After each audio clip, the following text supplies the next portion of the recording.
Assalamualaikum warahmatullahi wabarakatuh. Perkenalkan, nama saya Siti Aisyah. Saya dari EKISF semester 5 dengan NIM 1814102111. Di sini saya akan sedikit menjelaskan atau memaparkan tentang jurnal yang kemarin saya buat tentang mekanisme transaksi saham syariah.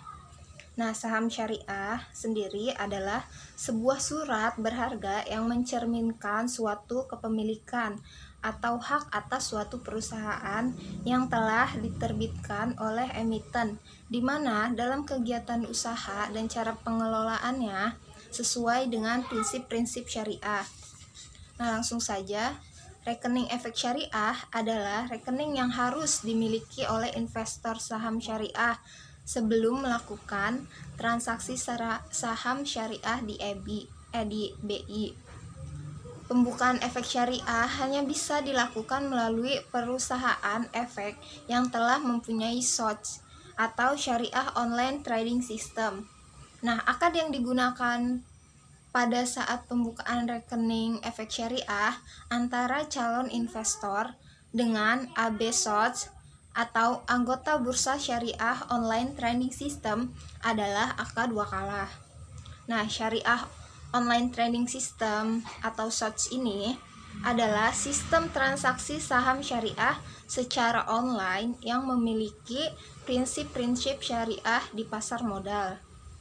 SOTS ini sudah disertifikasi oleh Dewan Syariah Nasional Majelis Ulama Indonesia karena merupakan penjabaran dari Fatwa Dewan Syariah Nasional Majelis Ulama Indonesia nomor 80 tahun 2011 tentang penerapan prinsip syariah dalam mekanisme perdagangan efek bersifat ekuitas di pasar reguler bursa efek.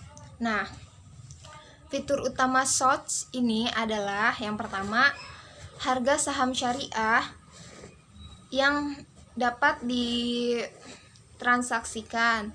Nah, yang kedua, transaksi beli saham syariah hanya dapat dilakukan secara tunai. Yang ketiga, tidak dapat melakukan transaksi jual beli saham syariah yang belum dimiliki. Nah, yang terakhir, laporan kepemilikan saham syariah dipisah dengan kepemilikan uang sehingga saham syariah yang dimiliki tidak dihitung sebagai modal. Nah, kemudian ada hal yang harus diperhatikan oleh investor syariah pada saat melakukan transaksi saham syariah di pasar modal Islam Indonesia. Nah, yaitu batasan perubahan harga saham syariah pada satu hari perdagangan atau disebut dengan istilah auto rejection system. Nah, dalam investasi saham ada dua analisis yang dilakukan, yaitu analisis fundamental dan analisis teknikal. Tujuannya adalah untuk mendapatkan saham yang paling bagus.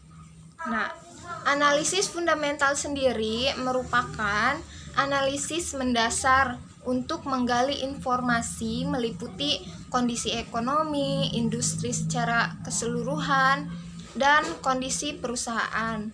Nah, sedangkan analisis teknikal justru menekankan pada penggunaan data historis mengenai perubahan harga saham, volume perdagangan, dan indikator pasar lainnya. Nah, kemudian investasi saham syariah juga memiliki beberapa resiko. Nah, diantaranya tidak ada pembagian dividen, lalu capital loss atau kehilangan modal. Yang ketiga ada resiko likuiditas. Selanjutnya ada saham delisting dari bursa. Nah, investasi syariah dapat mengurangi atau mitigasi potensi resiko-resiko tersebut. Nah, resiko investasi dan resiko transaksi dengan berinvestasi sesuai dengan prinsip Islam. Nah, keharusan investor syariah untuk mempelajari perusahaan atau saham syariah yang akan ditransaksikan agar terhindar dari transaksi gharar adalah salah satu cara untuk mengurangi resiko investasi saham syariah. Nah, penggunaan analisis fundamental yang wajib dalam melakukan analisis kinerja saham syariah adalah salah satu metodenya. Kemudian investor syariah juga disarankan untuk memilih saham syariah yang secara historis selalu masuk ke dalam DES sehingga dapat mengurangi resiko kerugian investasi syariah tersebut. Nah, baik, mungkin hanya ini yang bisa sedikit saya paparkan. Kurang lebihnya mohon maaf. Wassalamualaikum warahmatullahi wabarakatuh.